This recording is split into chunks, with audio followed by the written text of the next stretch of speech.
இனிய காலை வணக்கம். அன்பு சகோதரிகள் அனைவருக்கும் குடியரசு தின வாழ்த்துக்கள். இன்றைய டாபிக் என்னென்னா, சினிமா துறையில் இருக்கிற கஷ்ட நஷ்டங்களை சொல்ல போகிறேன். சார், சினிமா துறையில் ஒரு 1000 பேர் போராடுறாங்கன்னா 10 பேருக்கு தான் இடம். அதில் 10ல் நான் ஒருத்தனா வந்துடுவேங்கிற நம்பிக்கையில் தான் வந்துக்கிட்டே இருக்கிறது. இயக்குனர் சங்கத்தில் மட்டும் 2400 உறுப்பினர்கள் இருக்காங்க. அதில் 65 வயசு 70 வயசு தொட்டவங்க ஒரு 300 பேர் கட்சிக்கினா கூட 2000 பேர்கிட்ட அப்டேட்டில் இப்போவும் யுத்தத்தில் இருக்காங்க. 2000 இயக்குனர் சங்கத்தில் மட்டும் உறுப்பினர்கள் இருக்காங்க. டைரக்டர் ஆகிடுவேன்ட்டு. இதில் இயக்குனர்கள், அதாவது இப்போ ஒரு படமாவது பண்ணிட்டவனுங்க அப்படின்னு சொல்லிட்டு எடுத்திங்கன்னா ஒரு 400 பேர் சேரும்.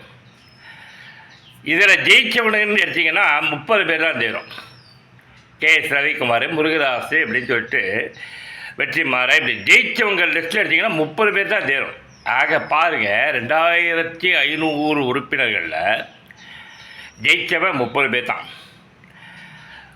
ஒரு படம் 2 படம் பண்ண டைரக்டர்ஸ் பார்த்திங்கன்னா ஒரு 300-400 பேர். இன்னும் டைரக்டரே ஆவாதவங்க மீறி ஒரு 1500 பேருக்கு மேலே. ஆக இவ்வளவு இருக்குது. சரி, ஏன் எல்லாராலையும் இங்கே ஆக முடியல அப்படின்னா, இது ஒரு போட்டிகள் நிறைந்த துறை, கோடிக்கணக்கில் முதலீடு புழங்கக்கூடிய துறை. ஒரு இளைஞன் போயிட்டு ஒரு 2 கோடி 3 கோடி இருக்கிற வசதி இருக்கிற ஒரு தயாரிப்பாளனை மிஸ்மரிசம் பண்ணி படம் எடுக்க வாங்கன்னு கூப்பிட்டு படம் எடுக்க வைக்கணும். வந்தாலும் இது சூதாட்டம் மாதிரி, போனாலும் சூதாட்டம் மாதிரி தான். வந்தால் கோடிக்கணக்கில் லாபம் வரும், போனாலும் கோடிக்கணக்கில் போயிடும். இங்கே அழிஞ்சவங்க நிறைய. வாழ்க்கையில் சூதாட்டம் பற்றி தெரியுமா உங்களுக்கு? சூதாட்டம் எப்படின்னா, ஆடும்போது ஜெயிச்சுக்கிட்டே இருக்கீங்கன்னு வைங்க. சூதாடிக்கு முக்கிய தகுதி என்ன தெரியுமா? சூதாடுறதுல எப்போ நிறுத்தணும்னு தெரியணும் அவனுக்கு. சூதாடிக்கிட்டே இருக்கான், ஓரளவுக்கு நல்லா வந்துக்கிட்டே இருக்கு, அந்த நேரத்தில் புத்திசாலித்தனமாக நிறுத்திக்கணும், சூதாடக்கூட மாட்டேன்ட்டு. அதே போல் சினிமா துறையில் வாழ்க்கையை சூதாடக்கூடிய படைப்பாளியும் தயாரிப்பு மூலமாக சூழாடக்கூடிய பர்டிகுலர் ப்ரொடியூசரும் நடிப்புத்துறையில் இப்போ கொடுக்கக்கூடிய நடிகனும் எல்லாருமே எப்போ நிறுத்தணும்னு தெரிஞ்சுக்கணும். சூழாடிக்கிட்டே இருக்கக்கூடாது.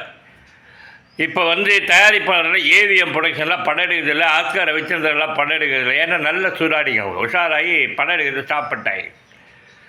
இயக்குனர் துறையில் நிறைய கேரக்டர்ஸ் போகிறோம், நம்ம மரியாதை போய்டும்ட்டு என்னையும் சேர்த்துங்க. இப்போ நான் வந்தால் தான் முயற்சி பண்ணுறது. இறங்கி கிரவுண்டாக வெறித்தனமாக சுற்றுறதெல்லாம் கிடையாது. க்ரௌடு வண்டிக்கு ட்ரை பண்ணிட்டுருக்கேன், அவ்வளோதான். நிப்பாட்டி கேட்டேன், ஏன்னா